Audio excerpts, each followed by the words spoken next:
So, tell me about yourself. 4 words. And your brain goes completely empty.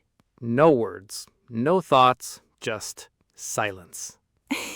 Every time. Every single time. Welcome back to the English Adventure Podcast. I'm Lily. And I'm Jack. Today we're talking about something every English learner knows. Introducing yourself in English. Not the textbook version. The real one. The version where your heart beats a little faster. And you secretly hope the other person talks first. We've both been there. Many times. And before we start, if these conversations are helping you feel more confident, a like and a subscription mean a lot to us. Now, let's talk about first impressions. I still remember my first day at a new job. Everything was new. New office, new faces, new coffee machine that I couldn't figure out for 3 days. The coffee machine is always the hardest part. Always. But the moment I remember most was the team meeting. First morning, everyone's sitting around the table, and the manager says, "Let's go around the room. Just introduce yourself. Name, where you're from, what you do." Oh, that moment. Sounds easy, right? Sounds easy. I had maybe 45 seconds to think. I knew exactly who I was. I knew exactly what I did. And when it was my turn, everything came out in the wrong order. What did you say?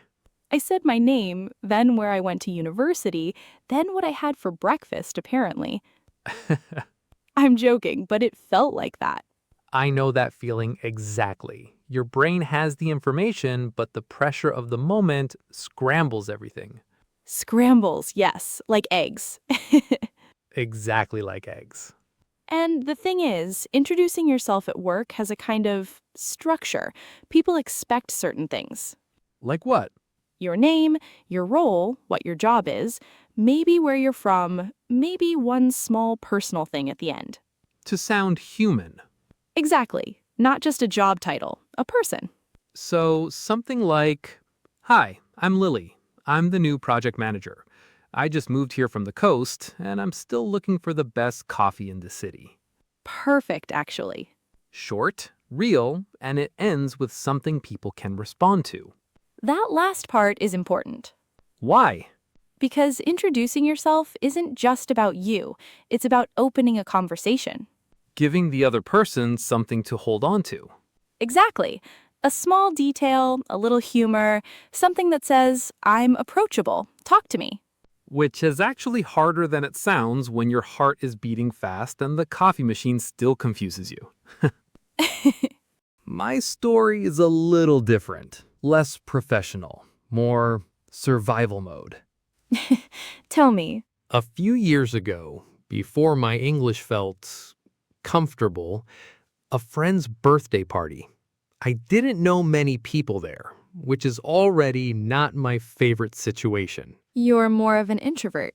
I'm more of I need 5 minutes to prepare before I talk to a stranger kind of person.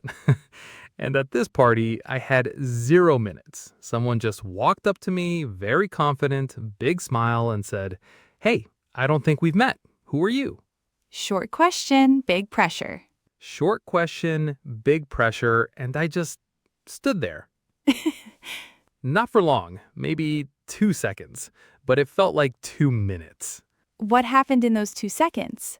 My brain offered me 3 options. Option 1, say my name normally. Option 2, say something interesting about myself. Option 3, pretend I got a phone call and leave. Please tell me you chose option 1. I chose option 1 eventually. I said my name, mentioned I was a friend of the birthday guy, and said something like, "I work in things, stuff, you know." Very smooth. Very smooth. But here's the thing. The other person laughed, and then they said, "I know that feeling. I never know what to say either." And suddenly, we talked for 20 minutes. Because you were honest. Because I was human. Which is actually the best introduction you can give. Not perfect English, not the most impressive sentence, just real. And that works in any language. But especially in English, I think people appreciate when you're not performing. Performing. I like that word here, like you're acting a role instead of just being yourself. Exactly. And the moment you stop performing, the conversation becomes natural. Which is really what we want for everyone listening today. So we've talked about the nervous moments, Many of which were mine. but let's talk about what actually helps, because there are a few phrases that make introducing yourself in English feel much easier. Real phrases, not textbook phrases. Exactly. The difference is important. What's the difference? A textbook phrase sounds like, "Hello, my name is Lily. I am from Spain. I work as a manager." Very correct. Very correct. Very stiff. Very robot. And the real phrase? Sounds more like, "Hey, I'm Lily.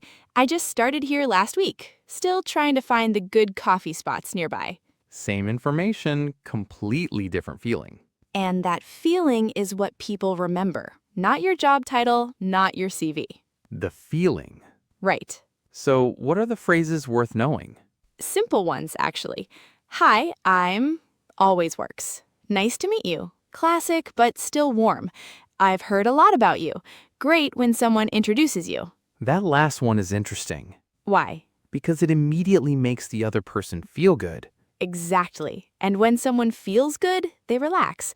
And when they relax, the conversation flows. Flow. I like that word here. Like water moving naturally. No pushing, no forcing.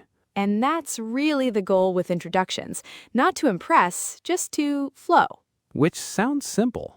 It gets simple with practice. And with moments like this one, just listening to real English conversations, that practice is already happening.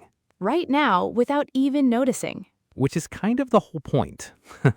And by the way, we'd love to know, what's your most nervous introduction moment?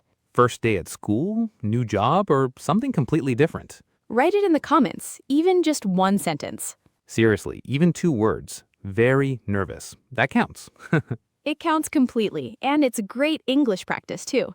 You know what I've learned over the years? About introducing yourself? About people in general. Most people are just as nervous as you are. Yes. That confident person at the party who walked up to me? The "who are you" person? Exactly. We talked for 20 minutes that evening, and at some point he told me he was terrified of walking up to strangers. Really? He just decided to do it anyway. That's actually really powerful. And I think that's the real secret with English too.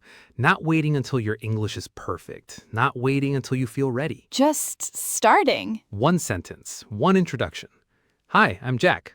I'm still working on the small talk part. That would actually work perfectly. I know. And if today's episode felt like a conversation between friends rather than an English lesson, That's exactly what we were going for. we'd really love to hear from you in the comments. What's one situation where you had to introduce yourself in English? Could be funny, could be awkward, could be surprisingly easy. All of those are welcome. And if you want more real English conversations like this one, you can find us every Monday and Thursday, A subscription means you never miss an episode. which means more stories, more real moments, and probably more of my awkward social situations. Next time, something a little different is waiting for you. Not a conversation, a story. A rainy afternoon, a cafe she had never been to before, and a conversation she almost didn't have. The Rainy Day Cafe. Next time on the English Adventure Podcast. We think you'll like it. We really do. Until then, Take good care of yourselves. and we'll see you in the next one.